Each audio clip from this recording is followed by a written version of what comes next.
we are opposed around the world by a monolithic and ruthless conspiracy that relies primarily on covert means, on infiltration instead of invasion, on intimidation instead of free choice, on guerrillas by night instead of armies by day. There is little value in ensuring the survival of our nation if our traditions do not survive with it. All right, welcome to episode 66 of the Abuse Hour. It is I, your host, Coffee Long, coming to you unsupervised, unmedicated, and an unchecked threat to society. So today I'm rolling hard in the mobile doomsday studio, going to check out a shooting range that I have not been to.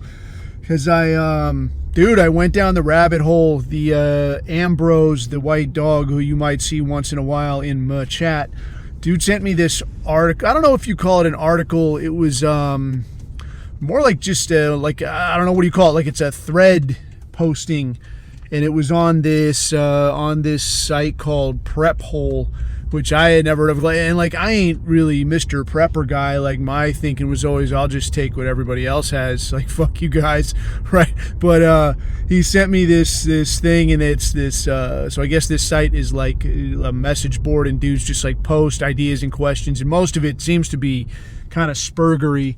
But the guy that he sent me, it was from a few years back, I guess.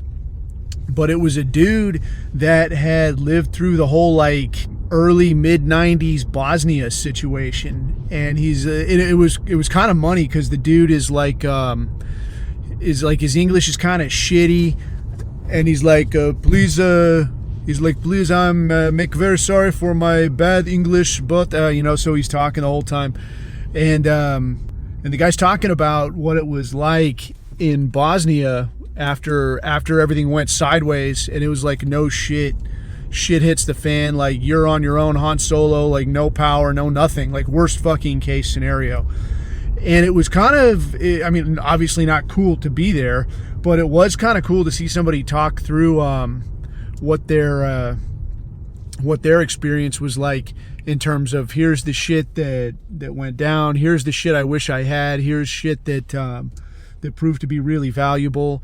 And it was pretty cool, and a lot of it was like, some stuff kind of echoed some of the things that you hear some of the prepping autists talk about, and some stuff was like, okay, yeah, man, I can see that, like, some of these fucking spurgs, like, they just, like, you're wet dreaming, man, like, it's not happening for you. I don't know what page you're fucking on, but yeah, man, I wanted to talk on some of that real quick, and then I thought I'd give, I wanted to give like a quick 2 cents on kind of an observation that I had listening to this whole Israel thing, and just the way that this shit has unfolded, and the way that our broke dick government is just jumping through their own ass to get your tax dollars out the door and overseas to people who, ain't you.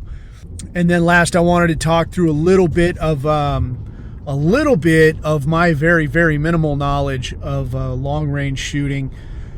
And I just put in the chat, man, like I was thinking of getting out and about. I have to go run some errands. I'm going to be in the car for a minute. So I said, hey, man, if you got something you want to hear about, hit me up. And a dude hit me up and was like, hey, man, talk some long-range shooting.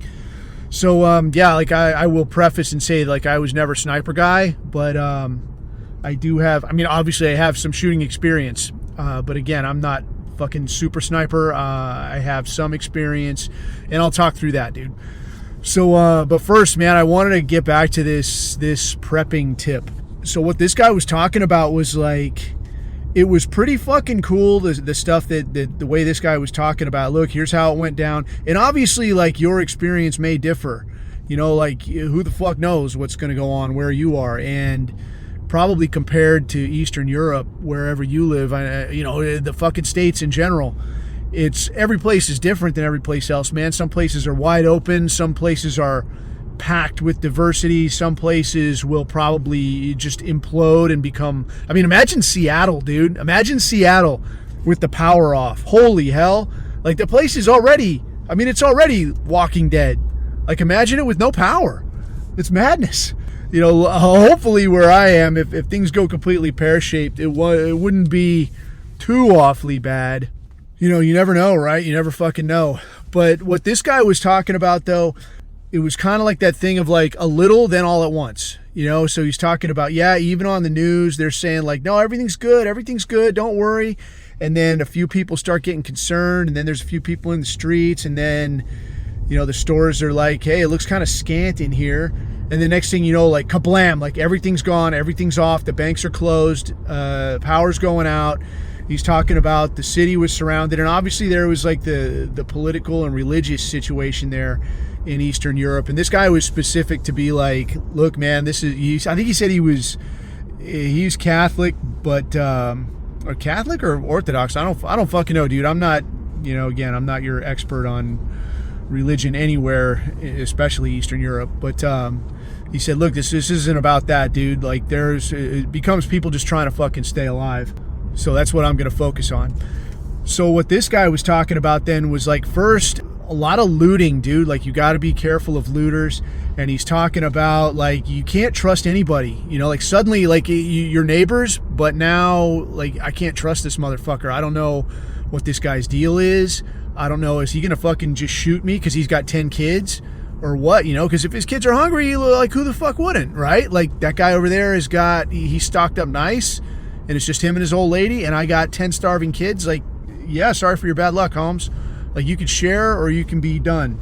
And he said that's how a lot of it went down, was you had to be really careful about, like, you can't trust anybody, you can't show people what you have. And he was, it wasn't that guy, but there's like little comments throughout, and that was one of the things. It was like, people were talking about, yeah, like referencing back to some of these like prepper doomsday shows, and they're talking about like, yeah, dude, that's like number one fuck up, is like, don't tell people what you have, because they're coming straight to your house, man. I mean, that's what I would do. I'm like, bro, I'm coming to your house.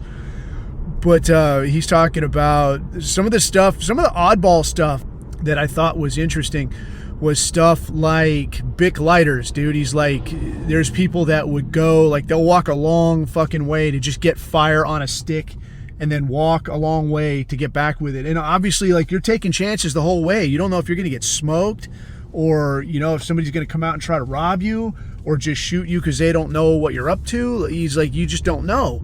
So he's talking about Bic lighters, dude. Like you buy like a 50 pack of them, just keep them somewhere. They'll last a long fucking time. And man, you can trade these, you know, down the road. You're going to be able to trade these for a lot of whatever you need. He's talking about, obviously, ammo and weapons. That's a given. He's like, yeah, you know, it's illegal. A lot of stuff's illegal here. But if there's no police, then, you know, he's like, I'm having a permit. But if there's not police, then who can say? Like, yeah, no shit. Who could say? But so, yeah, obviously, I mean, rifle and bullets, that's good stuff. He was talking about like gold, money, precious metals. He's saying, obviously, like money, that's off the table. What the hell are you going to do with money, dude? Like, you're going to hang on to that for when the lights come back on in the unlikely event that money's worth anything, you know, if they don't just completely redo the currency. Like, oh, yeah, we're getting rid of that stuff. We're doing something new. Just like, you know, everybody just like go back to work. Cool. So he's like, yeah, I didn't worry about that too much. Gold and silver, he's like, yeah, if you feel like you're really set for long term, then good. But now you got to be careful, because if people start knowing that you have this, now you got another problem. I was like, fuck, yeah, that's true. He did say that like liquor was a monster commodity, and the way this guy described it was that there was a alcohol factory in his town. How did he say it? Like, he said distillery, but I think he didn't know if distillery was the right word. So in parentheses, it's like alcohol factory. You know, like there's little gnomes and, you know, guys in hats and the diversity hire and coveralls, like churning out alcohol, you know, cranking out that alcohol down at the alcohol factory. But he says, yeah, like a mortar or something hit this alcohol factory, and people were like, oh shit, and they just hauled ass in there and started hoarding. So he's like, yeah, I had a fuck ton of alcohol, so I could trade for this shit. And he's like, you can, like, it's cool because you can use it for a lot of stuff. Like, you can use it to disinfect, like you can use it, you know, to treat wounds, really. And then obviously you can use it to drink. Like, nightlife doesn't stop. The party never stops in good old East Block. He's saying, like, yeah, man, times are good, people drink, and times are hard, they drink even more. So they're going to want that booze. So, you know, if you have means to get it now, And then he was talking about some stuff, like medical stuff. Obviously, it became a big deal. He's like, you need a way to treat small injuries because, like, the small injuries become big injuries. You know, and he was like, food, yeah, you know, food's hard to come by. People are starving. If you have a means of planning ahead, like, do that shit, but you got to be careful. He did say, you know, one thing I noticed that a lot of these, how do you say, like, stuff that you read or like blogs or people talking on this, you know, like self-proclaimed experts or whatever, hey, which by no means am I. Like, I'm not Mr. Prepper, dude. I'm just a guy who, you know, ruins people's furniture. I don't know shit about, like, here's how you fucking can some mushrooms to last 40 fucking years. I don't know shit about that. So, you know, if it all goes pear-shaped, like, I'll be the fucking villain in this picture. All right? Like, I'll have my own theme music, but I don't have canned goods. I can tell you that. These, like, self-proclaimed experts, they're talking about, like, yeah, man, you want to not have a fire, like, you want to, you know, you don't want people to smell you cooking stuff. And this guy's like, dude, it didn't really come up because there's always shit on fire. Something was always just blown up. He's like, people are shitting everywhere because the sewage don't work. He's like, sometimes there's stuff backing up into people's houses. He's talking about there's dead bodies just around, you know, because maybe somebody's trying to get into somebody's house and they just get smoked, and like, who's going to come fucking get them out of the street? Nobody. They're just going to be there. You know, so he's like, on all that, you guess. Like, I think that's how he put it, was like, there's shit and smoke and burning things and dead bodies. You guess. Can you smell me cooking? You guess. Like, yeah, no, nobody's going to fucking smell you cooking, man. So that I thought that was interesting. He talked about some stuff like paper plates and like yeah, you're going to want a lot of paper plates and this kind of thing. And that's, I mean, it makes sense because, you know, I could see where, like, if you have regular dish type shit, even, you know, camping dish type shit, now it's like, okay, well, I got to wash this. Do I really want to use water for this? Like, I don't want to use fucking water for this. I'd rather have paper plates, man. And he's like, you know, and don't fucking walk around thinking you're going to just eat with your hands because, you know, what were you wiping your ass with, right? You don't have toilet paper, or, you know, if you do, it's few and far between, and you're a dirty motherfucker. So, like, what are you going to be putting in your mouth here, friend? Think a little bit. So I thought a lot of this, it was really interesting to me, you know, hearing from somebody that has actually been in this particular predicament. I thought that was pretty cool. So for me, man, oh shit, sorry, dude, it's been a long fucking day. I read through that and I thought that was pretty cool. And I kind of went down the rabbit hole a little bit. And I mean, you know the deal, man. I mean, maybe you don't, I don't know. But I mean, I'm an autist like the rest of us, where I'm thinking like if I watch one of those hoarder shows, you ever watch that shit where it's like some crazy lady that's got like trash from the 70s and like, oh no, that's the bag that I brought my husband his last lunch in. And, you know, and then he died a week later. So I saved that bag, and like they just got shit everywhere. Like, dude, if I watch one of those shows, like immediately I'm like, I got to get rid of some shit around here. Like, I can't, you know, if I get some shit like that in my head, I'm like, dude, I got to do something. I got to fucking clean this place up. I gotta do something. So obviously I looked at this you know, doomsday shit, and I'm like, man, I gotta get my house in order, man. I gotta get some shit straight. I gotta see what I got. And I got a couple things. I don't have a whole hell of a lot, because again, I'm like, I'm just gonna find the other guy that has a lot of shit, and I'll offer to help keep him alive or make him be not alive. And now I have a lot of shit. Surprise, I have shit. It's terrific. So I went down the rabbit hole a little bit and organized some shit, got some shit rounded up.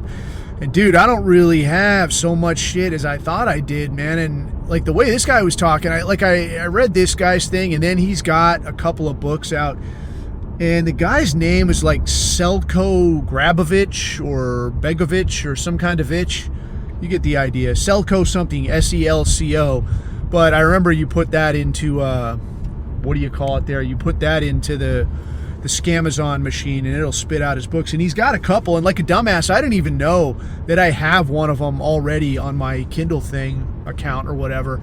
And it's this deal called like some shit like True Stories of Shit Hits the Fan.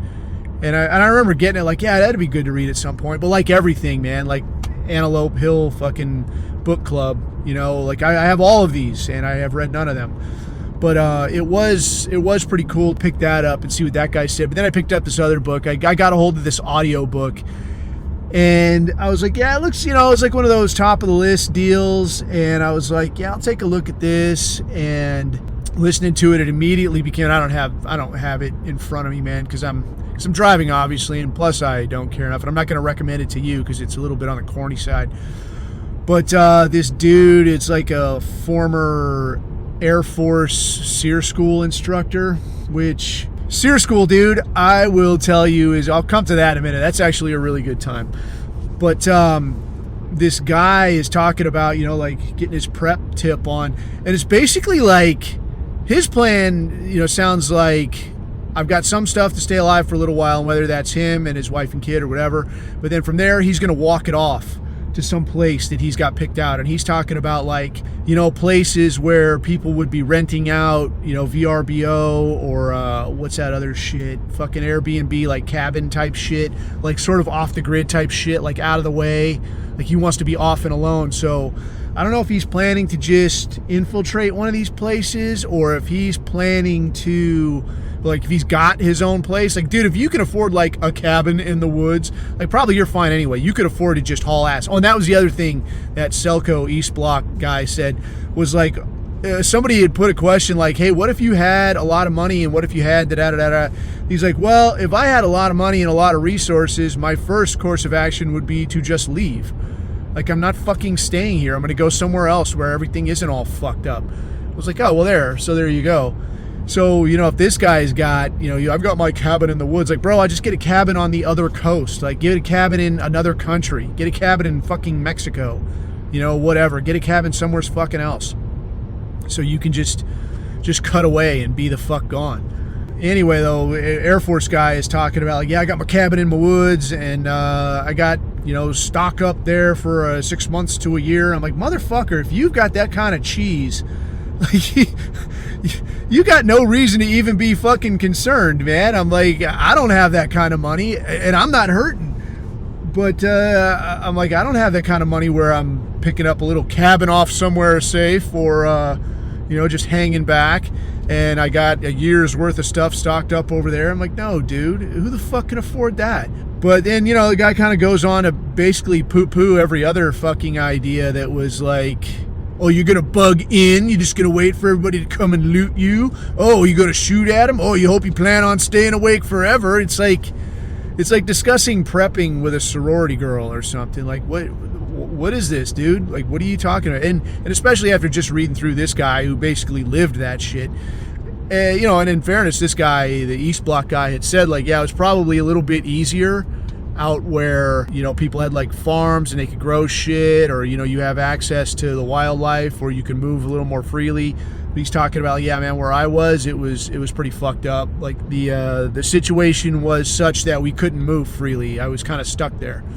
I was like, oh, well, fuck, there you go. So, and I mean, I guess that's kind of the variable of a lot of this is you can't say, what's my situation going to be, dude? Like, yeah, your block of the country is going to be locked down. I mean, like this Texas thing, really.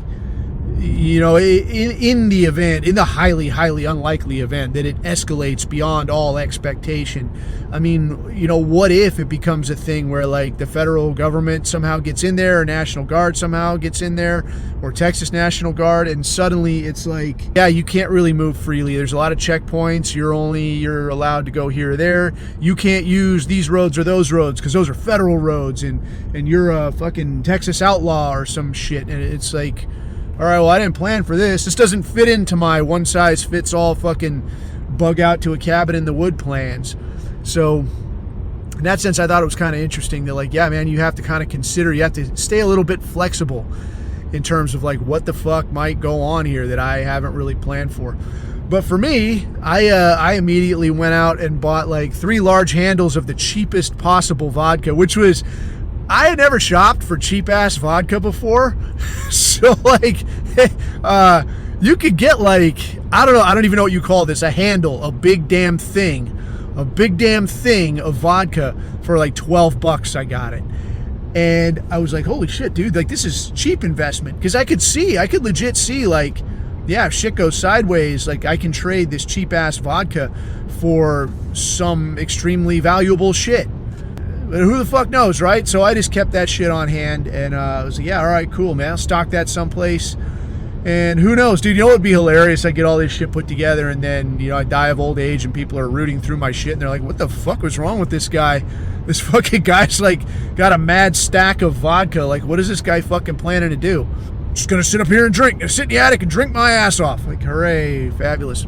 But, yeah, scored some of that, and it does remind me I need to make some calls and see, like, what kind of gram-positive, gram-negative antibiotics have the longest shelf life. And, hey, quick talk on that, too, man. Like, as medical concerns go, I should do a proper discussion of some medical concerns, because that is something I sat through a metric fuck ton of. But as antibiotics go, man, something that you can kind of keep in the back of your mind, as Dirty Black Summer starts to approach, is that where injuries are concerned, you start talking about antibiotics. Antibiotics are not a one-size-fits-all proposition. Antibiotics usually breaks down into two categories, in terms of oral antibiotics, like pills and shit, right? And that's gram-positive and gram-negative. And what that refers to is different kinds of antibiotics to which microorganisms react. So how can I say, like, it just doesn't react to this kind of thing. So you can take all these fucking gram-positive antibiotics you want, but if it's a gram-negative bacteria, that you're treating, you're not going to get any satisfaction out of this. It's going to be a lost fucking cause. So in that sense, it kind of, when they say, yeah, man, you can't just go and buy antibiotics and just start fucking taking them. That's part of the reason why, is because you take this shit, it might do nothing for you. It could actually fuck you up a good bit. So you gotta be cautious on it. But like topical antibiotics, like referring back to what this East Block guy was talking about, was like some of these injuries, dude, you cut yourself, you fuck yourself up a little bit, you got to clean that shit out. And like washing it out, get it cleaned out, keep it clean. Like stuff like, I've seen guys get infections off of shit like tattoos. Like a guy gets a tattoo. I worked with a dude that got a brand new tattoo, and then I saw the guy and I was like, hey, how's that healing up, man? And he's like, bro, it's all fucking itchy. And he's like clawing at it. And I'm like, let me see this fucking thing. And he pulls up the sleeve of this dirty, nasty fucking shirt. And it's all red and nasty, and he scratched at it. And I'm like, dude, what the fuck is wrong with you? I'm like, first take this fucking nasty shirt off, go shower this fucking thing, and then put some antibiotic on this. Oh, really? It's just a fucking tattoo, dude. I'm like, yeah, dude, it's any kind of break in your skin continuity is a chance for bacteria to get in there and get nasty. And like the more goop and shit and nastiness you have on you, the more likely that shit is going to stay on you if you get it on you. So you got to pay attention to this shit. As antibiotics go, that's really like something you don't want to have to resort to. Topical antibiotics, like you fuck yourself up, you cut yourself. All right, man, clean that up, keep it clean, let it air out, and then you put a little topical antibiotic on it. Okay, cool, that's great, man. But having to go to like oral antibiotics where you're taking pills, that's not, especially in an off-fuck situation, like that's not a spot that you want to be in, man. Like you want to let these things kind of iron themselves out on their own. And two, one of the things that pretty much all of that material that I had mentioned was that people would be getting hurt, in these off-fuck situations. People are getting hurt because they would be trying to do things that they don't normally do. They're doing wazoo crazy shit. They're taking risks, they're doing shit, they're dodge, ducking and dipping and diving. And like, what are you fucking doing? Like, if you don't need to do that shit, don't do that shit. All right, and I can understand it. Like, yeah, there's some kind of times I have to stay alive. Hey, guess what you have right now, man? You have time to get yourself into a position where in the unlikely event things go completely pear-shaped, that you don't have to dodge, duck, dick, dive, and dodge. Dick dive? All right, whatever. But yeah, the idea though, man, is that like you plan ahead now so that later you're not ducking between the fucking raindrops trying to figure out where your next fucking meal's going to come from, right? If you plan that shit out now, you'll be a little bit ahead of the curve, and hopefully lights come back on before it becomes an issue. But yeah, again, as antibiotics go, man, I got to look into that and maybe do a little study up, consult with some people. And that's another thing, dude, dude, you don't have to know anything. It also works if you know people who know something. So like some of this shit, like, hey man, what antibiotics are going to be ideal, for the like long-term storage or an all-purpose, or like, I'll call somebody else, dude. I'm not going to spend my entire life on my fucking internet trying to work this out. I'll call somebody else, and somebody else can just talk me through this shit. Somebody who fucking knows, not some dingbat, right? Not some autist on the interwebs, but somebody who actually knows, right? So moving along then. Oh yeah, and I guess moving into something a little more colorful. Yeah, my Super Bowl just happened. That's a terrific time, dude. I had occasion to be in the presence of some of that. Good God, dude, some of that Super Bowl shit. I will tell you, dude, like, yeah, I saw a lot of the news shit that was coming out and how they were, they're trying to build this crossover episode of like pop music culture plus, fucking football, and shilling this fucking what's her nut Taylor Swift bullshit. And dude, I'll tell you, man, I don't know fucking Taylor Swift at all, but dude, this whole fucking, it's so fucking cringe, dude. It's just, it's fucking lame. And I look at it and I'm like, this isn't for me, dude. But it is, even when you see like this shit advertised, and they got like, there's a black chick playing the drums, and there's a blonde woman singing a cover of a hip hop song or some shit. And I'm like, what the fuck is going on? It's football, bro. It's fucking football. I'm like, this is fucking bullshit. This is stupid. It's stupid and gay. But, don't tell these people, man. They are all about this shit. But I saw some of these commercials, dude, and I saw some ads for Jesus. I saw lots of ads for Israel. What I saw a lot of, man, and I haven't quite got my head around exactly what are you trying to sell me here, was I saw a lot of these kind of touchy-feely Hallmark moment fucking feel-good commercials like, come on, bro, we're all in this together, bro. I think I even saw a commercial that said we're all in this together. We're all in it together, bro. Come on, bro. Same team, bro. And, of course, then that was immediately followed by shilling for Israel that like, hey, man, and also those poor fellas over in Israel. I mean, they've barely got $1 billion to rub against another $1 billion. How are these guys supposed to get by, right? Like, we got to look out for these people. Yeah, in all, man, it was just god-awful cringe. I mean, if I got to look at one more mixed-race couple hanging out at their shitty apartment, I mean, it's vomitastic, And when regular people, like absolute normies, are looking at this stuff and saying, like, yeah, dude, it seems kind of conspicuous. Like, why are you always showing? Why is there always a black dude and a blonde woman? Like, why is that always, like, that's the TV couple? Why is that like that? That's extremely weird. It's like conspicuous in its ever-presence, in its ubiquity, if you like. But yeah, it's constantly there. It's always there. And I couldn't take no more, man. The Black National Anthem, that is getting a lot of play on my Twitter, and somehow I don't know what it is or why it is, but I apparently, like, I lipped off once too often to one too many colored enthusiasts, and man, so all I get now is like, oh, here's I don't know, Africa Today, and here is Black Awareness, and here is Black History for Kangs, and like flying pyramids. Like, dude, come on, stop. I mean, my entire thing is, and maybe there's some kind of way that I don't know to like, is there a way I can make this not do this? Whatever that way is, I don't know what it is, man, because I am just being inundated with Africanus Americus enthusiasm.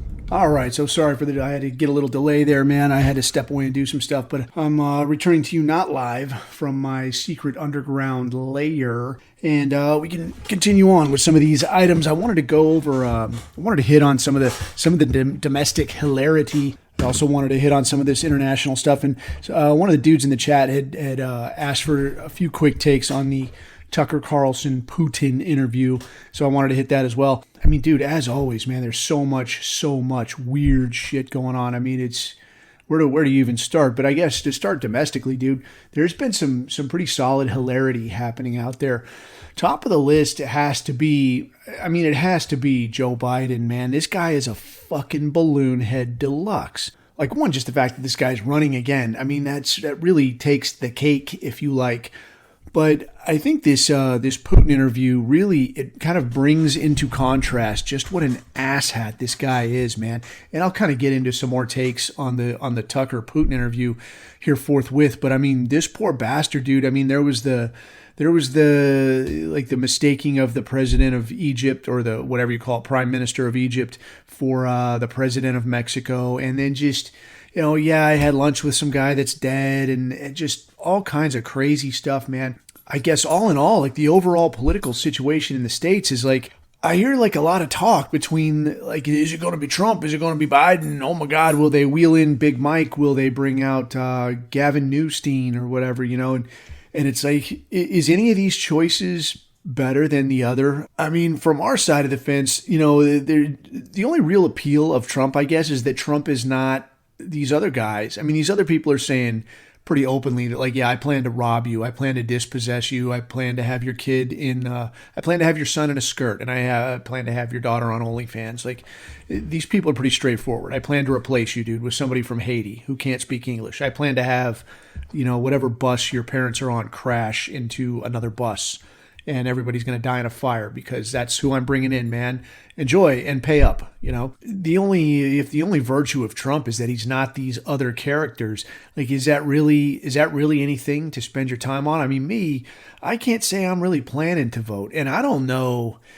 I don't know, because you even say at this point that, like, yeah, there's something to salvage. I mean, I guess this thing to send more money to Ukraine just got pushed through. Dude, I mean, I hear talk that, like, yeah, maybe it's going to die in the Senate or whatever. I mean, what, die in the House, die somewhere. It's going to die someplace. But I mean, is that really going to solve any of this shit?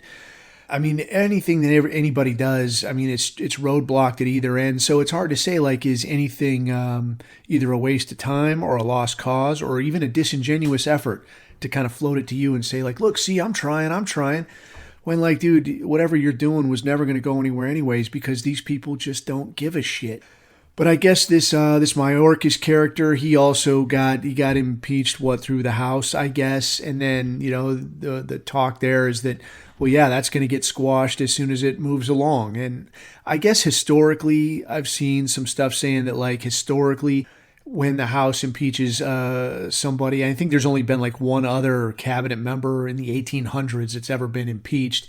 But historically, it would be weird for the Senate not to at least take it up and hear it out. I don't know that ultimately means anything. I mean, maybe that means, like, they hear it out over beers and then they all go for steaks later, or I don't know, right? I mean, so on the domestic front, dude, I mean, it's pants on fucking head. And I guess the Texas drama continues. I haven't seen too much detail on that. I think it's still, like, kind of at a dick measuring contest, and I don't think anything really, I think that'll probably just peter out because, I mean, these people are just getting trucked in anyways.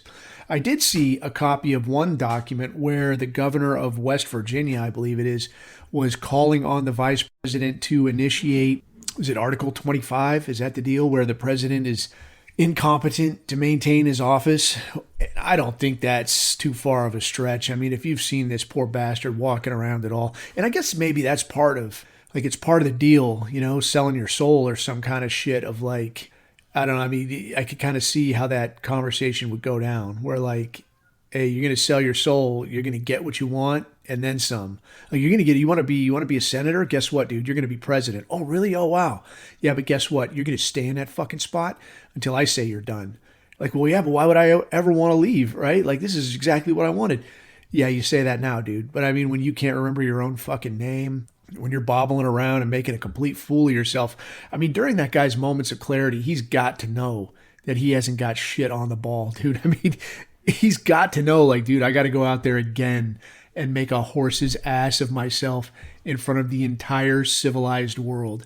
I don't know if you remember, like, before, I don't know if it was before or right as that guy was taking office, man, some of the news outlets around the world, I think there was one, I think England and I think it was Australia, like, they were especially hard on this guy, like, playing some of the gaffes and just like, okay, and I guess that's going to be America's leader. That's the leader of the free world that you're seeing there, stumbling and falling and unable to recite his lines. But then, at the same time, like, how can Australia and England really shit talk anybody? I mean, get fucked, right? Unless you're going to do it in like Arabic or Pakistani or from behind, a steel mesh gate where you've been locked up because you're not allowed to possess a firearm. I don't know what to say, dude. Like, you throw rocks if you want. He's an idiot, but he's our idiot. But, idiot for how long?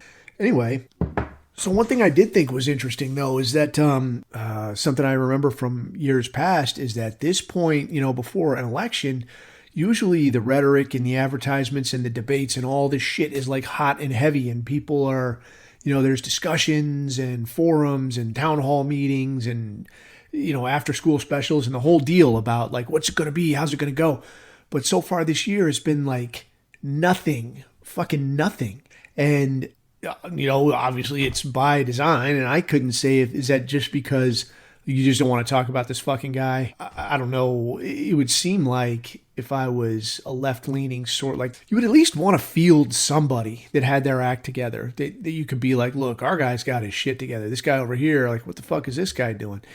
I mean, really, if you're on the left side of the fence, how do you see this going? I don't see the play. And I mean, honestly, I guess maybe that is the play. Is it like, dude, we don't have to make a play. I could wheel a fucking sandwich up here and say it's president, and you'll fucking nod your head, pal.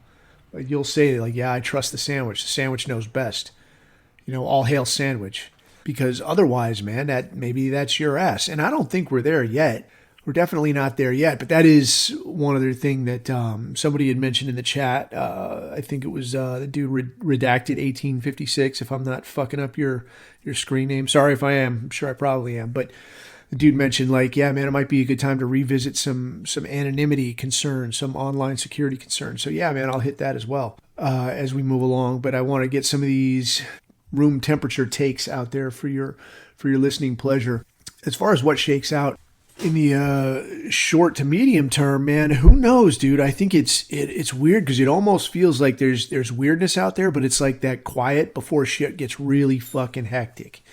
Like, I don't know, I think most people are almost just numb to the weirdness. Like, if Dirty Black Summer, like BLM riots kicked off tomorrow, it would be like, yeah, fucking whatever, dude. Yeah, just go ahead, burn that town. Just somebody give me a heads up when they get to my town so I can get out here and get loaded up, But I don't know, dude. I guess on the domestic front, my ultimate position is let's just wait and see.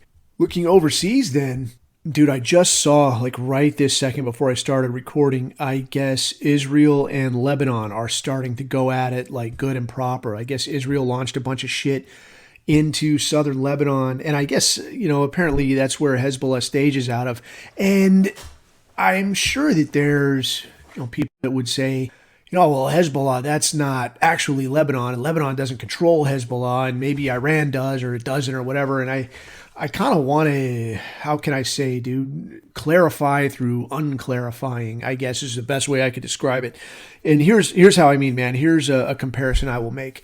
I went to, when I was in Southeast Asia, there was issues with, there still are issues, I'm sure, but at the time I was there were issues with kidnap for ransom gangs. And the idea of kidnap for ransom gangs is just like it sounds, man. A KFR deal is they kidnap somebody and now somebody has to pay up and now that somebody gets cut loose. But it's the mechanism of how these kidnap for ransom gangs function that kind of parallels this Hezbollah-Iran situation. So with the KFR gangs, if you said like a Muslim separatist group kidnapped these nurses or these missionaries or whatever, it's not usually that high visibility KFR gang or that high visibility separatist group kidnapped these missionaries or these nurses or whatever. Usually it's some lower level fucktard gang that's going out there taking these risks. They're actually going and rolling these people up.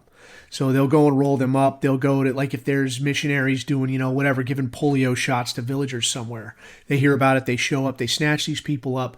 If there's armed guards there or there's police there or the villagers just aren't going with this shit and they fuck them up and it gets in the paper. Well, now all it is local shithead gang gets smoked while trying to kidnap missionaries, right? But if they manage to roll them up, they roll up these, say missionaries. They got these 3 or 4 missionaries. They take them back to, some tent in the fucking woods. They hang on to them for 3 or 4 days. And now this low-level nobody gang, they will contact the higher level, like KFR gang or separatist group or whatever political action organization, whatever.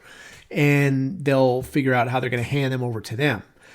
At that point, that smaller level gang, they'll get some money. They'll kind of get paid up front. And now this organization, whatever, Islamic separatists for free in Islamic Asia, whatever, I'm making it up. They'll give them some money, but they'll take possession of them, and then they'll put out, to the major media outlets, hey, we have these missionaries. You better pay us $5 million, whatever.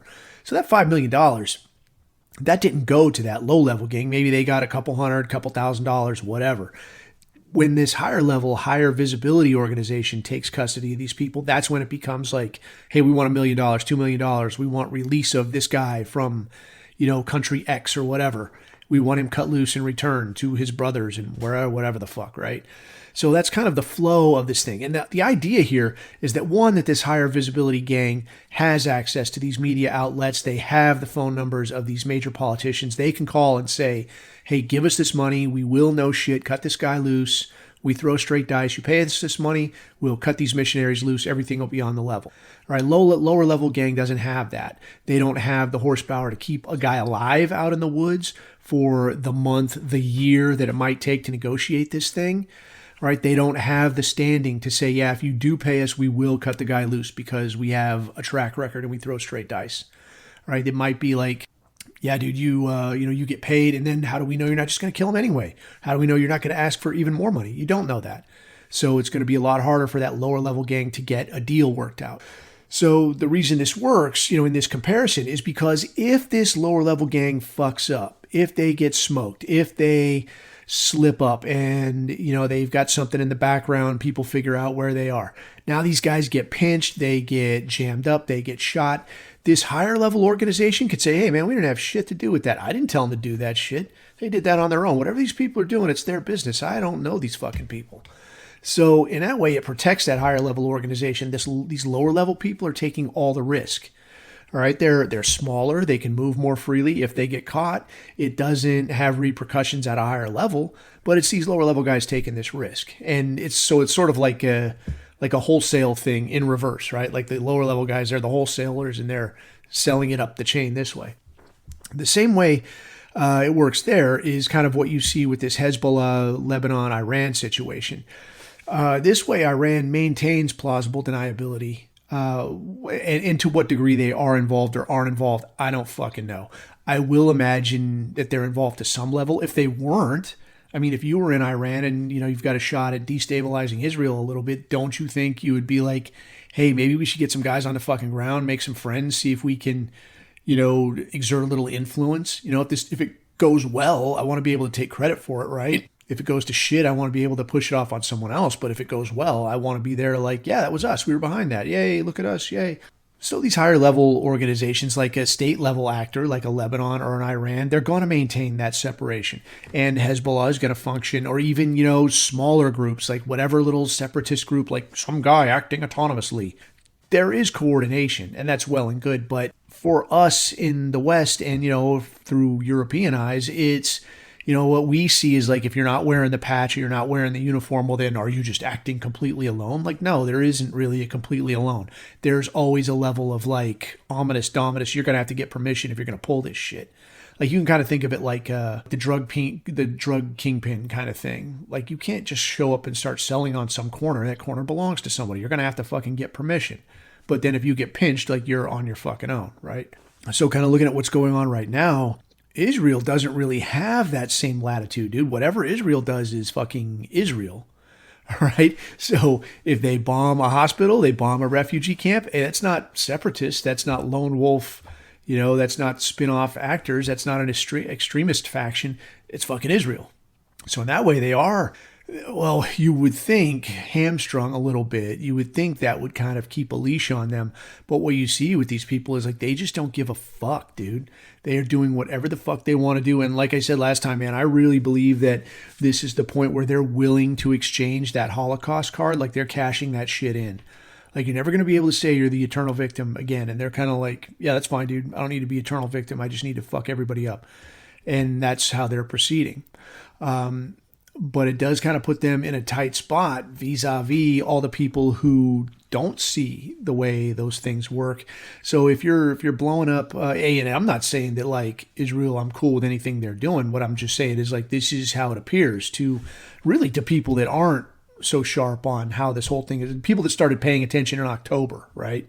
So this is what they're seeing. But they're in a tight spot vis-a-vis they're being engaged in the West Bank, in Syria, in Gaza, and now having to look cross-border at things going on in Lebanon with Hezbollah. And then you're also having issues with, you've got this issue with Yemen, threatening your merchant traffic. Oh God, your mercantile.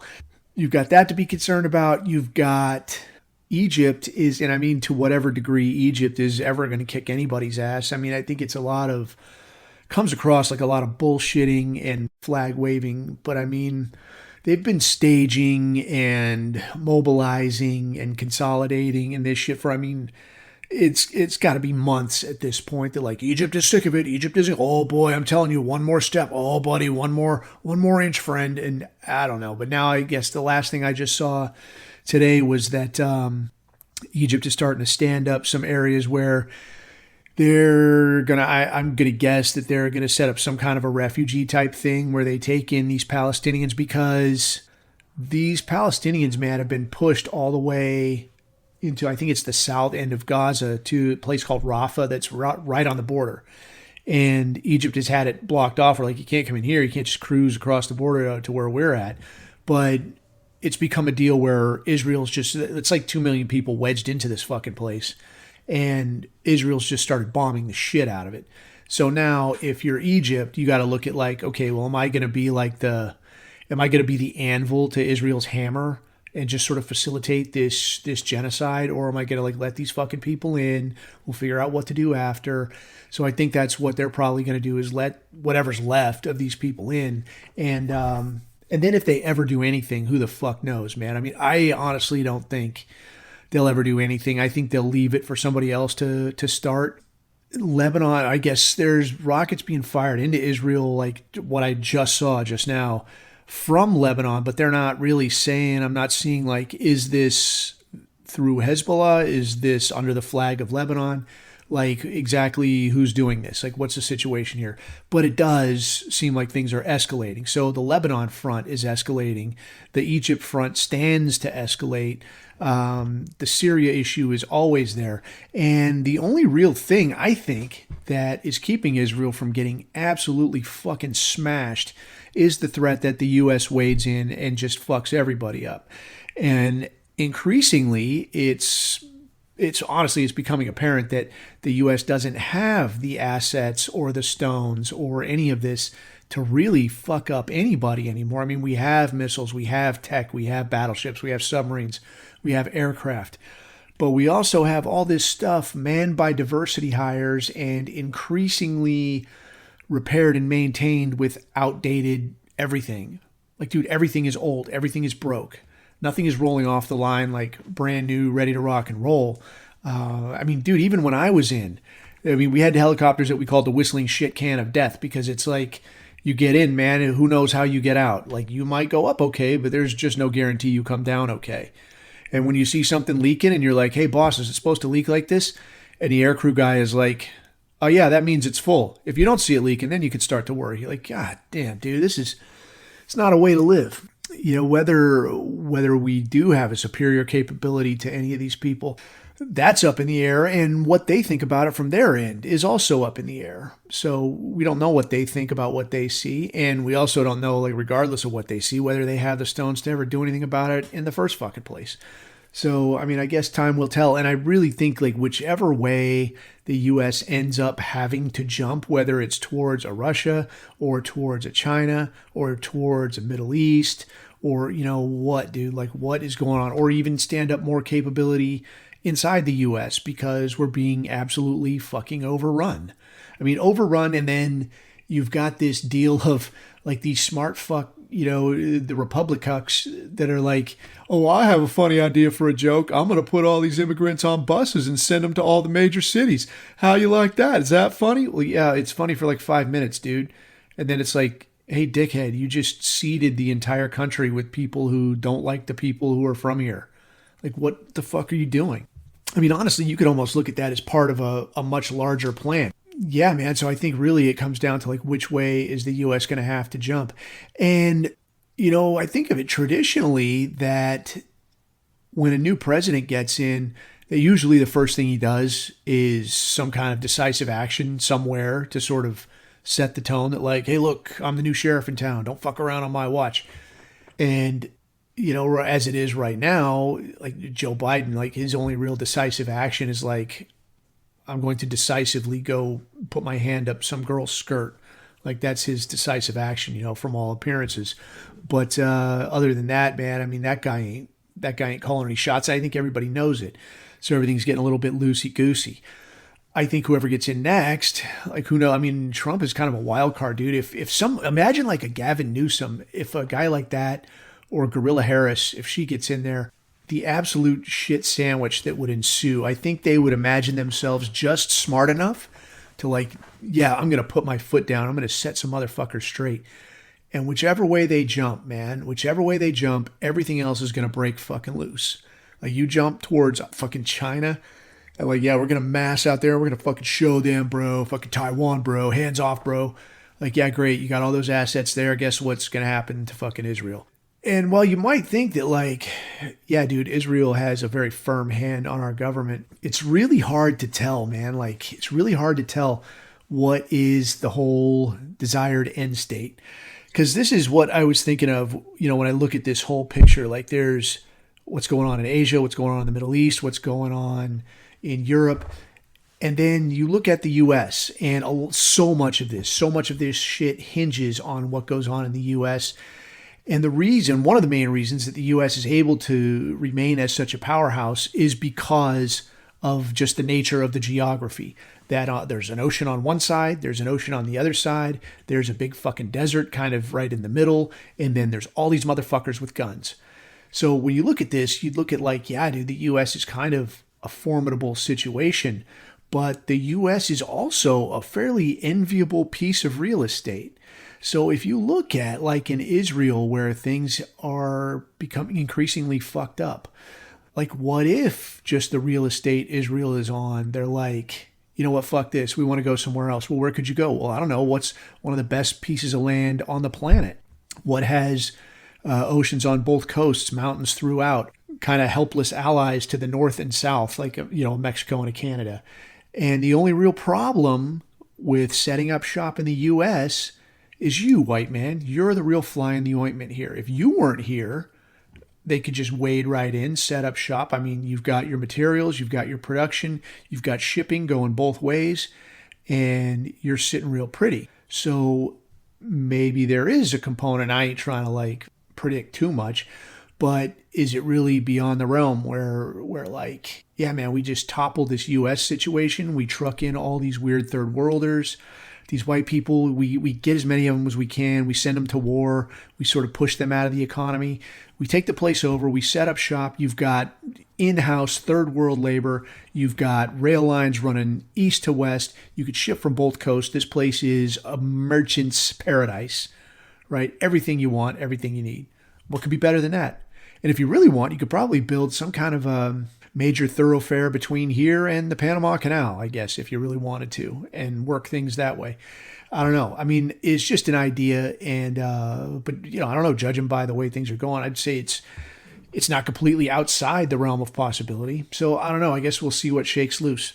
Other than that, though, I wanted to real quick, I guess, hit the Tucker interview and then a couple of the questions from the chat. So the Tucker interview, man, I sat through this thing, and I know I'm Johnny come lately to this, but I did think it was pretty cool. I sat through it, and I enjoyed it. And instead of getting into some of the particulars, into some of the meat of it, from kind of a 30,000-foot view, I thought one of the things that was really interesting was that the guy was willing to sit down with a journalist from a hostile country. What this kind of suggests to me is that the guy understands, Putin, understands that while the U.S. government is not his friend, is actually extremely hostile to him and hostile to the interests of his country, that the people here are not necessarily. And I say that because when I see Putin agreeing to, like, yeah, man, I'll sit down and talk with you, sit down and talk with a guy that's not from a major network, that's not walking in here with a bunch of loaded questions, not walking in here with some trick fuck line of conversation, what it says to me is that, like, I just want to get some things out to the American people. I want you to hear it straight from the horse's mouth. This is kind of where I'm coming from, and kind of give you some backstory. And backstory is what I felt like we got a lot of. And what made me laugh, man, was like, I've seen the memes where, like, there's Putin talking like 4 billion years ago, the earth began going through a cooling period. And like that is funny, but it's also like in the true Russian style. Like if you've read any kind of Russian stuff, man, they do this, dude. They lay out this whole giant elaborate patchwork of, like, here's the situation, here's all the characters involved, here's sort of a timeline leading up to our story, which culturally, I guess, makes sense because, I mean, if you're just stuck in the freezing freaking cold for, half the year, it's like, hey, tell me a story. Like, all right, man, we got time. Let me lay out this very intricate, patchwork of a story for you. So I kind of appreciated that, man. It came across as very Russian, that, like, let me give you the whole story here and you can do what you like with it. So in that sense, I thought it was pretty cool. And plus, like, in the West, dude, like, we really, I mean, especially in the States, dude, I mean, we don't really have any idea. I mean, you don't have much idea about anything that goes on in Europe per se. I mean, like, France, that's where they make bread, right? In Germany, they have beer there. And there was a mean guy with a mustache, right? I'm supposed to hate him. But Russia is like, don't know shit about Russia. And this guy gave like a whole synopsis of like a lot of the history of the country and the region around Ukraine and so on. So I thought that was pretty cool. Moreover, I thought it was pretty cool that, for a guy that is in charge of so much shit, in charge of what I understand to be like the largest block of land on the planet, right? While at war, in a conflict that is involving basically the entire world, this guy took this many hours out of his day. One, not just to set up and whatever backside work was involved in this. This guy took all this time out of his day, which is, I'm sure, a very busy day, to sit down and have this conversation, which I thought was pretty cool. So it says to me that, like, the guy really did want to get his position out there. And I felt like Tucker asked some hard questions. I think he was fair, with some of the stuff that, like, wouldn't be able to say that, like, this was a softball interview. He asked some hard questions. He was like, yeah, so you're a little bit bitter about this thing. And, like the suggestion about Russia joining NATO, and, why didn't you take any of this action years ago when you could have? And he asked some hard questions. Putin did make the good point, though, that, well, dude, he says, like, I'm not going to get into, like, some kind of a propaganda type conflict here, because who's going to beat the U.S. at that?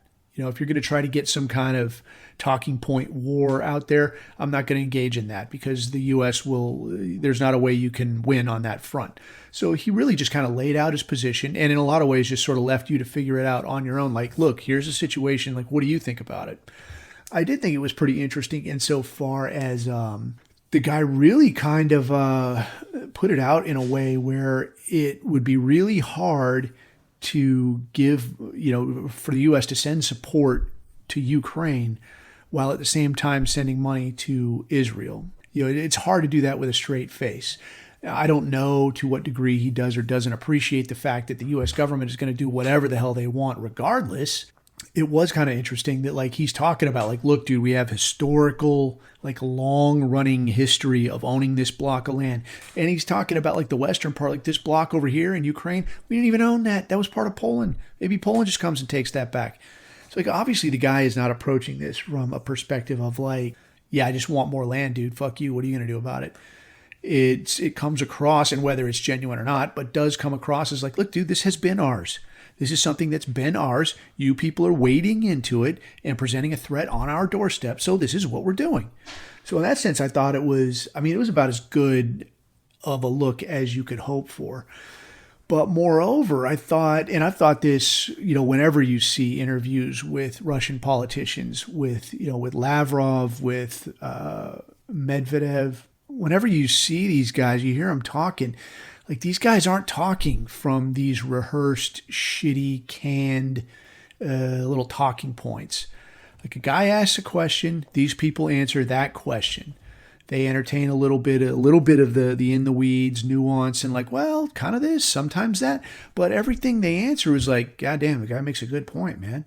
Like, these are obviously very intelligent people, and they got to that position because they, in large part, were probably, if not the smartest guy, one of the smartest guys in the room. So they get out there and they explain their positions, they answer the questions, and they make good fucking points. You contrast that to these fucking mumbling idiots that we have running the show in this country, man, and it is genuinely painful. It hurts me. It hurts. And even hearing it through an interpreter, when you're hearing Putin speak or Lavrov speak and you're hearing it through an interpreter, working through an interpreter, man, you lose a lot of nuance. You lose a lot of the subtlety of a conversation. So a lot of that stuff, like if it's us talking, it's like, yeah, I get what you mean. Like, I see what you did there, right? Like, you said this, but you meant that, but also this, right? There's a lot of subtlety and nuance in there when you're a native speaker. When you're listening to something through an interpreter, a lot of that is going to be lost. So when you're hearing like a Lavrov or a Putin talking and you're like, damn, the guy makes a pretty good point here, you could pretty much bet that, like, yeah, this guy really has his shit together. And I'm not trying to chug these dudes. What I'm trying to say is that, like, for a leader of a country, if you're going to represent several 100 million people, this is what your leadership should look like. Somebody who gives a fuck, somebody who has an answer, somebody who's prepared to walk out there and say, this is what I'm doing, this is why I'm doing it. If you got a different opinion, tell me, and I'll tell you what you think about it. But otherwise, here's what's going to happen. That's leadership, man. What we have here is bullshit. What we have here is a fucking broke dick puppet show. All right, we have a bunch of knuckleheads out there that whoever the fuck is pulling their strings shoves them out the fucking door, and they're like, go out there and say this shit. Say what I tell you to say or it's your fucking ass. And they go out there and they say it, and when there's the first fucking question of like, I don't really understand what you're getting at here, their only answer is like, I don't really know either, so let's move on to the next question. Or like just a shitty repeat of the last talking point that they just wheeled out there. Just say the exact same thing again. In that sense, man, it's enough to piss you off to look at what's going on here and you're like, you guys can't even bother to put up a decent fucking show for us. Like, pretend that I'm getting something for my money, It's piss fucking poor. Moving on then, man, I'll hit real quick on some of these, revisit some of these personal security concerns, and then I'll talk real quick on some long-range shooting and some shooting basics. So, personal security concerns, man, the dude in the chat had brought up the concern about, like, it might be a good time to remind guys to use VPNs, be using, anonymous email type shit. Yeah, I will remind you to do that, man. Get a VPN, use a VPN. I got NordVPN. I've been satisfied with it so far. It's affordable. It's all that shit. I guess there's other ones that, Proton Mail's got one. I think Brave has one. Some of these are pay services. Like, a lot of these are, you got to kick down to get this service.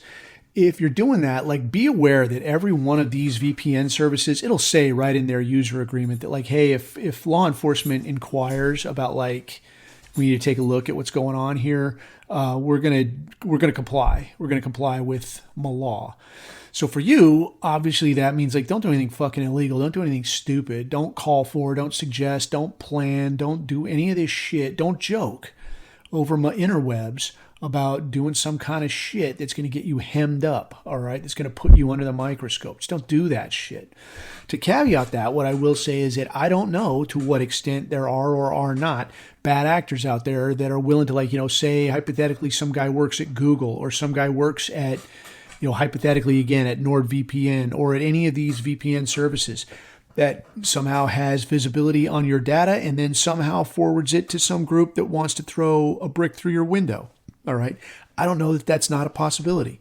So with that in mind, it's worth considering something like, just go get a fucking prepaid credit card. If you're going to use this shit, you get on there from, like, like a hotel lobby on the free internet, stand up an email address, use that email address and your prepaid credit card to get onto this VPN service. You get the VPN shit stood up. Now you can turn that shit on, go back to your house. And now once you log on, you're like, poof, Like your shit at your house is never going to appear in any kind of, shouldn't appear in any kind of traffic. If you want to go a step further, you can use the VPN and the Tor. That's the Onion Router network. And that's like that dark web shit. And it works. I've used it before. It's a little bit clunky. It's a little bit difficult. But again, this is not so you can do some retarded shit, some fucked up illegal shit. This is really just a just in case down the road type shit. If people start rounding people up for ideas, if people start getting some bricks through their window, then it means it's already too late for you to start planning ahead.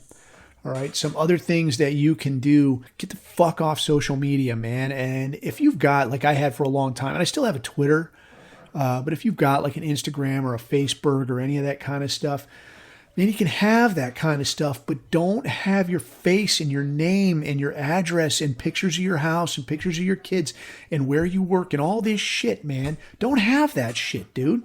I did a consulting gig once for this group of people that was they were people who made more money than most people. Just say it like that, man. They're not high-vis people. Like, you wouldn't recognize any of these people's names, but you would absolutely recognize some of the things that they own or the things that they run. You would definitely recognize that. So the person heading up this service, they said, "Hey, man, I'd like to put this together for my people. Can you sort something out?" I said, "Yeah, man, I'll put something together." I said, "Just give me names. Just give me names and cities. I'll do the rest." So this guy gave me names and cities with just like, I think it was, I used one of these find a people, open source record search type things. It was like $10 for, I want to say like a month at a shot or some shit. So with just names and knowing what city I'm looking for, and I've got a rough idea on the age, I could go through these services. I could find these people's addresses. I could find, it would cough up their social media. It would cough up people connected to them. Right. So in a few cases, I was able to find shit like, look, I know this is where this guy works, so I know that I have the right guy. I look at his social media. I see that he's got a wife. I look at his wife's social media. All right. I go down the rabbit hole on her. Now I see where she works. I see they have kids. I see on their social media, they're posting where their kids go to school. Okay, so now if I know that your kids go to school here, I know that you live here, I know you work here, I can, if I want to spend 1 day, 2 days watching, I'm going to know if either your kids get on the bus or if you drive them. And if you're not driving them, then I'm going to know that when you leave your house, this is the way that you're going to drive to work, because it's really the only practical route, between your house, then the freeway, and then, off ramp to work. So, and I showed this to these people, like, look, here's a test case, right? So like, here's your house, here's your wife, here's where you work, here's where she works, here's the route you take to work. I'm going to have one team here. They're going to snatch you out of the car. And I'm going to have another team over here. And they're going to hit the school bus or just snatch your kids up when they get off the bus, because you ain't going to be there to pick them up. All right. So this is a very valid concern, man. And this guy was like, he was fucking fighting mad. Like, this guy wanted, I'm like, dude, I'm trying to fucking help you, dude. He's like, no, but I had pictures of like his kids. I had pictures of his dog. I had all this stuff, dude. I had this guy's whole life like on one fucking PowerPoint slide. And I'm like, look, dude, I am your fucking friend. I am helping you, dude. I am showing you where horrible shit can happen to you. I'm like, you ain't the richest guy in the world, but if you got more money than me, then this is almost worth my time, isn't it? Get it? So take this shit off of there, right? Because it doesn't do you any goddamn good. Like, somebody's got your name and you're like, yeah, but I use a VPN. But then you got your fucking face and your wife and your kids and all this stuff. Your whole life is right there on Facebook. That doesn't do you any good. So get that shit off of there, dude. So another step you can take then, man, is hiding yourself via these people search type fucking things, these open source search type engines. And one of the things that I've used is this deal called Delete Me. You can use like Delete Me, or I think there's one called Deseat Me, deseat.me, some kind of shit like that. But the idea here is that you kick down some money. Again, like, all this shit costs money, dude. Why everything got to cost money? It just fucking does. But you kick down to these services and it'll just automatically, you enter like every email you've ever used, every phone number you've ever had, every address you've ever had, and it'll just go through and like whap, whap, whap, whap, whap. And it'll just like search constantly, and it'll find stuff, and then it'll send like automated all the little requests that have to be submitted to, like, hey, remove this guy's stuff from here. Remove this, remove that. So that's one way that you can keep your name and your face out of this stuff. Another way that you can kind of hide yourself that I think is pretty cool is, when you think of the idea of camouflage, whenever we say camouflage, we're always thinking of like, I'm concealing where I am, right? So I'm over here, like I'm in the bushes, but I put on some camouflage and you can't see me in the bushes. The idea of camouflage is not appearing where you are as well as appearing where you are not. Okay, so you being able to hide in the bushes and nobody sees you, or maybe you're hiding in plain sight and you're just dressed like an everyday schnook and you just kind of blend in. Okay, that's also camouflage. But also appearing as something you're not, or appearing to be where you are not. That's another form of camouflage. So a way you can do this is go ahead and stand up fake social media accounts. Put like pictures of like, get on like Facebook and steal other people's families if you like, right? Like get on there and like find a guy married to an Asian chick and take pictures of his kids and pictures of her and like live somewhere near them. And what you can do, man, is sometimes if when you do this, people will take the image and they'll like reverse image search it, which will spit out, this person's information. Will be like, oh, this one's fake. If you want to hide that as well, just take the image and then just go to edit on your computer and just flip the image. Just flip it like left to right. And now when they image search it, it won't come up with anything except wherever you put it. So like, for instance, if I want to be Coffee and I live in, let's say, fucking Bismarck, North Dakota, right? So now I get on there and I find like a picture of some guy in, like, I would probably shop in Northern California for like some family that's got some white guy with an Asian wife. I'm going to take his Asian wife. I'm going to take his half Asian kids. I'm going to take those pictures. I'm going to save them in a folder and I'm going to flip them all, flip, give them all little fake names. I'm going to put them all onto my little profile about me in North Dakota. And now, like, whenever somebody looks, like, they're looking for, where's all the coffee longs? Like, coffee long. Oh, here's that bastard. He's in North Dakota. Look at him. He looks like such an asshole. Oh, this fake bastard. Look at him. He's married to this Asian woman. Oh, he's a liar. I'm going to get him good. Right? Knock yourself out, friend. Knock yourself out. And, maybe they're sending somebody running around North Dakota like, oh, I can see this water tower from this picture. Where is that? If you stand up 3 or 4 of these at different places, like, don't say you're coffee long, like say you're, you, but with another name. It's going to be like, it's Goose Chase Deluxe. Like, they're never going to fucking find you. And, and then at the same time, get rid of the one that's actually you. Get rid of the one with the picture of your kids. Actually, that's amateur night, dude. Don't do that shit. And then last, as far as security goes, man, never cross the streams, man. Don't send stuff to normie things from any kind of Our Thing email account. If you've got an email account that you want to use like VPNs, you want to write out dissident talking points, you want to take edgy positions, do that shit from that account and only that account. Don't never cross the streams. Don't never say, you're like, I don't say I'm coffee long on whole other like normal life emails. I don't say I'm me on any kind of like coffee long or other wacky, dude. I got to have like 10 different emails, man. And like a gaggle of different aliases. I have 3 that are women. Like, I have chick aliases that are like, yeah, my name's Janet something or other. And it ain't really Janet. Nice try, Fed man. Put your fucking pen down. But yeah, man, be a chick alias. Be some black dude. Be a guy married to an Asian chick. Be, a Mexican gardener. Be whatever the hell you want, man. Like, be something far as possible away from yourself, where it's like, oh no, it's not this guy. Just constant fucking smoke screens. Is it a pain in the ass? Yes. But it's always having to move after motherfuckers start throwing rocks through your window. All right. So you want to get out in front of weird shit like that. So last, man, somebody had mentioned the topic of long-range shooting. So first, man, I will say that, like I caveated in the chat, I'm not sniper dude by any means, by any stretch of the imagination. I can shoot a decent long way. I mean, I've made some long shots, but like, as far as all those skill sets go, I will say that no, dude, that is not me. But I will tell you some of the things that I've learned over the years, because I have done a fair bit of shooting. So first, I will say that good shooting is about good mechanics, like anything, dude, like so many things, all right? I will say that you've got to get, like, it comes down to good body position, your grip, your stance. If you're going to shoot, like you're talking about shooting long range, you're talking about body position, dude. So this is having everything relaxed, and often as not, shooting supported. Guys will just throw any kind of shit down there on the ground, like a gaggle of, gear or like a bag or whatever. You got to get to where you're taking the same position the same way every time. It's just like golf or something, man. The more you can make it exactly the same, cut out all the variables. The more variables you cut out, the less variables are going to come into play as that bullet moves down range. All right, so when we're talking about body position, one of the things that guys hit on really hard is what's called natural point of aim.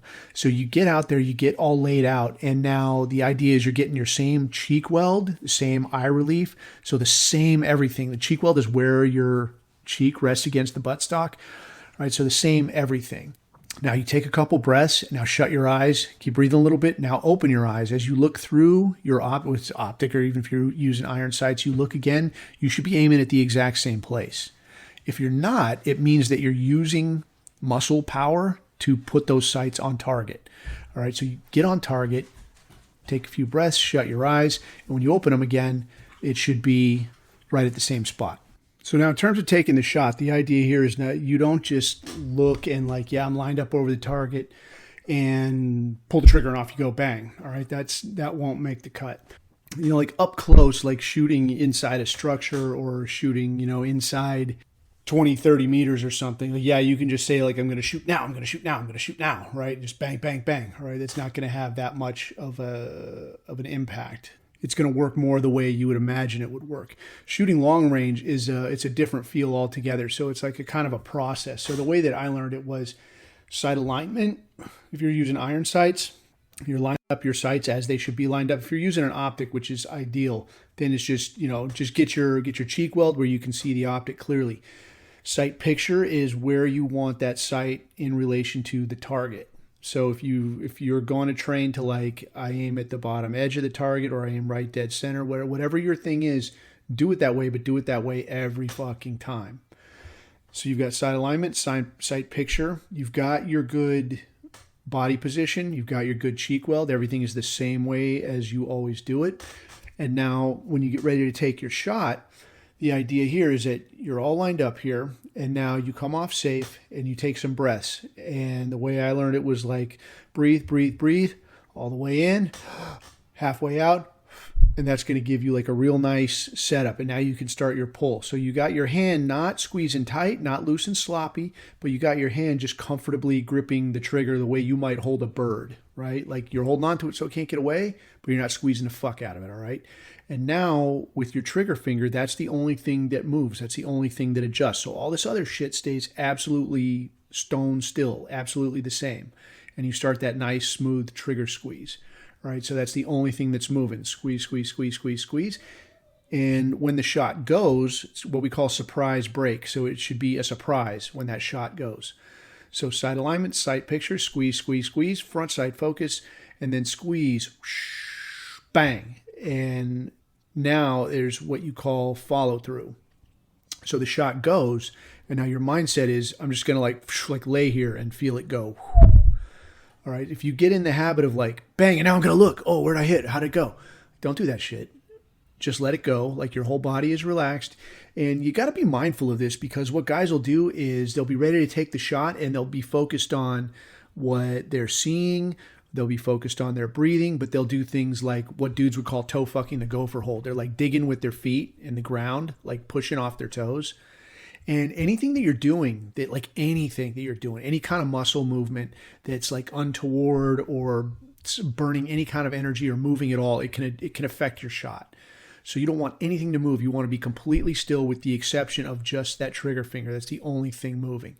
So sometimes it can take a while where you're like, you got your picture, and then like squeeze, squeeze, squeeze, squeeze. But you're trying to like, maybe sometimes there's a little bit of movement, and you're trying to time it just a little at a time.